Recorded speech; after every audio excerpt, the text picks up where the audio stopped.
Il y a 20 ans, les violences urbaines de 2005. Il y a 20 ans, le 27 octobre 2005, la mort de 2 adolescents, électrocutés dans un transformateur électrique après avoir fui la police, déclenchait une vague de violences urbaines dans toute la France.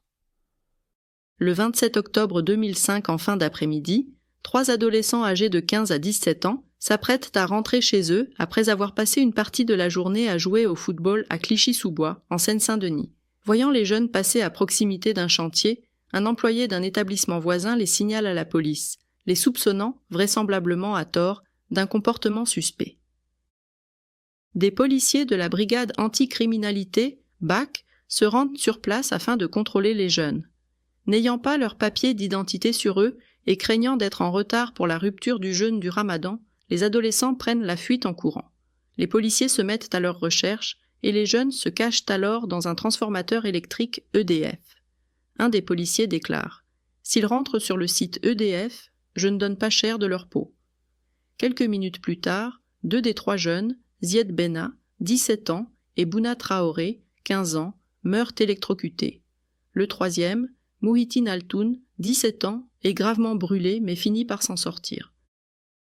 Cet événement dramatique, dans un contexte de défiance entre jeunes des quartiers populaires et policiers, déclenche d'importantes révoltes urbaines, rapidement qualifiées d'émeutes par la classe politique et de nombreux médias.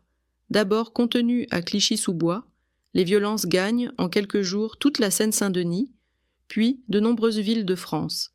Si, au cours de la première nuit, on compte moins de 30 véhicules incendiés, dès la nuit du 1er au 2 novembre 2005, on en dénombre déjà plus d'une centaine. Quelques jours plus tard, le bilan dépasse les 1000 véhicules incendiés pendant plusieurs nuits consécutives. À tel point que, le 8 novembre, le Premier ministre Dominique de Villepin déclare l'état d'urgence dans le pays. Des couvre-feux sont alors instaurés dans plusieurs villes, notamment Nice, Orléans, Le Havre, Amiens et Rouen. Les violences dureront du 27 octobre au 17 novembre 2005. D'après un bilan chiffré publié par le journal Le Nouvel Obs, un an plus tard, les événements auront entraîné l'incendie de 10 346 véhicules, la dégradation ou la destruction de 233 bâtiments publics et de 74 bâtiments privés, 224 policiers, gendarmes ou sapeurs-pompiers blessés, 6 056 interpellations, dont 1 328 après les événements. 1 328 personnes seront incarcérées. Plusieurs décès seront également imputés aux violences, sans qu'il ne soit toujours possible de déterminer s'il y a effectivement un lien direct ou non avec les événements.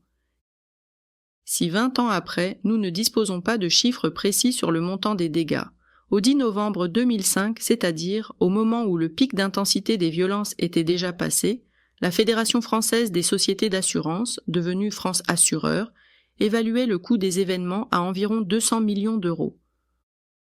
Au-delà des destructions, les violences urbaines de 2005 auront également donné naissance à de nombreuses initiatives associatives, solidaires et militantes dans les quartiers concernés. C'est ainsi pendant les événements que naît le Bondi Blog, un média visant à donner la parole aux habitants des banlieues populaires et existant toujours aujourd'hui.